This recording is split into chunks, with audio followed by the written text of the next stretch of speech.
Alright, but it's not just enough to learn the algorithms that I've given to you. You also have to know how to look ahead with the Ortega method. So when you're getting in your 15-second inspection, you need to see in the first layer whether you're going to have a layer that's completely solved needs to have two opposite pieces switched or two adjacent pieces switched. If you notice on the PLLs, the ones with the arrow across is what I mean opposite, and the ones with the arrow with two adjacent pieces is what I mean by adjacent. Let's take a look at this red side here. Say if I'm going to solve for the red side.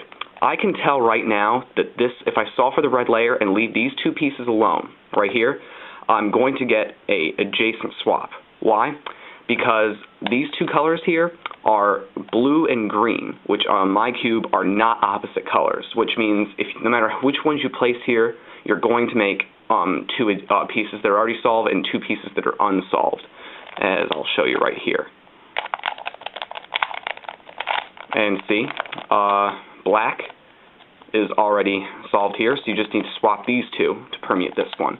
So when you're using the 15-second inspection time, you have to look ahead. And keep this in mind when you're going into the OLL, that you have two adjacents on the bottom. So if you find two adjacents here, you put them in front and then just do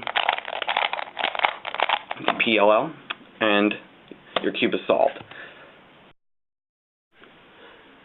Now for the first layer look-ahead inspection again, let's say if I was solving for the green side now, it's not clear yet as to how this layer is going to shape up, because these two blue pieces mean that depending on how these other two green pieces land, I could have a completely solved first layer or a layer with an adjacent swap. These two pieces need to be swapped adjacently. But I can see right here that this green piece, if I do this R prime move, I'm going to make two pieces that don't match, which means it's going to be an adjacent swap when I put this fourth one in. As you can see here, these two need to be swapped when I get to the PLL. So as I'm doing my OLL, I keep that in mind. And then I will solve with the double PLL. Now some look-ahead tips if you're trying to make a first layer with orange here.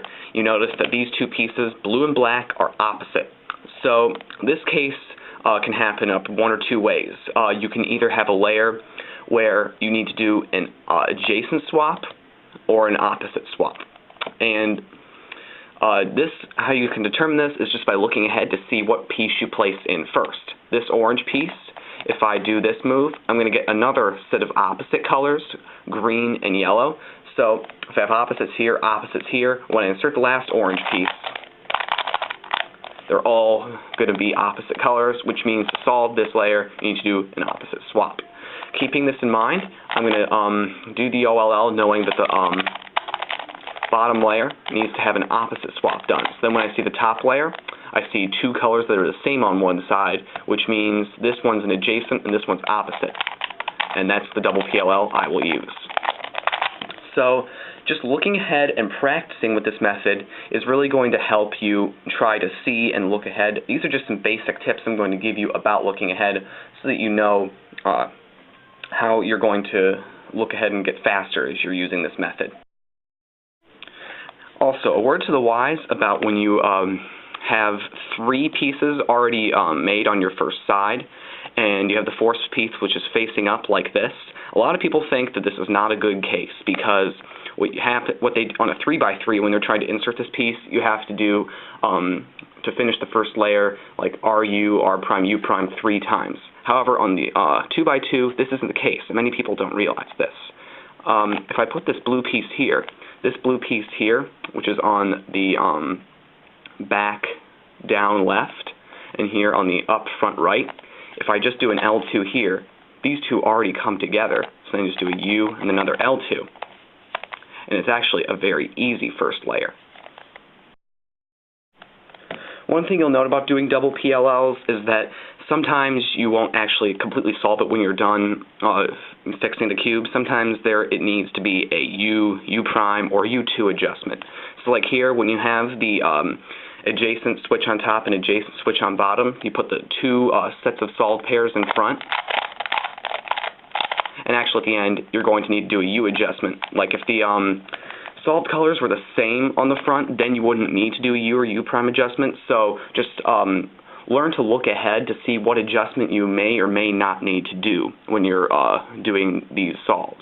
For example, for the case when you have to do one opposite swap and one adjacent swap, if you have your solved pair with the adjacent side on top here, and this color matches, then when you do the algorithm, there will not need to be an adjustment. So learn these types of things so that you know what adjustment is coming up so you can solve your cube just that much faster. With 2x2 solves, a fraction of a second could be huge as compared to like a 3x3 or bigger.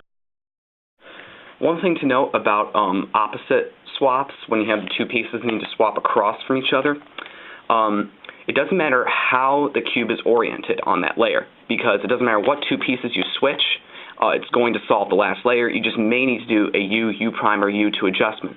So example, for this case, which is the adjacent on top, opposite on bottom, if you have the two solved pieces in front of you, which you need to set up this case because it switches the two in back, then don't worry about adjusting this down face, even if this is the way it'll solve it so you don't need to do an adjustment. It's a lot faster if you just go with the algorithm, and then you can see what adjustment needs to be made. So that's it for my Ortega tutorial. Now, this can be very overwhelming, this whole new method and all, and I know I went pretty fast through it. So if you're having trouble, just try to see what happens if you learn some of the algorithms. Do it on your own. Watch the video again, see if it makes a little more sense what I'm trying to say.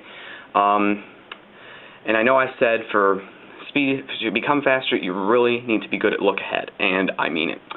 Look ahead is the most important part of Ortega for these solves because 2x2 solves are done like that. So you really need to be able to see what's coming up next. And with more practicing, doing more solves of this, it will come to you, I promise.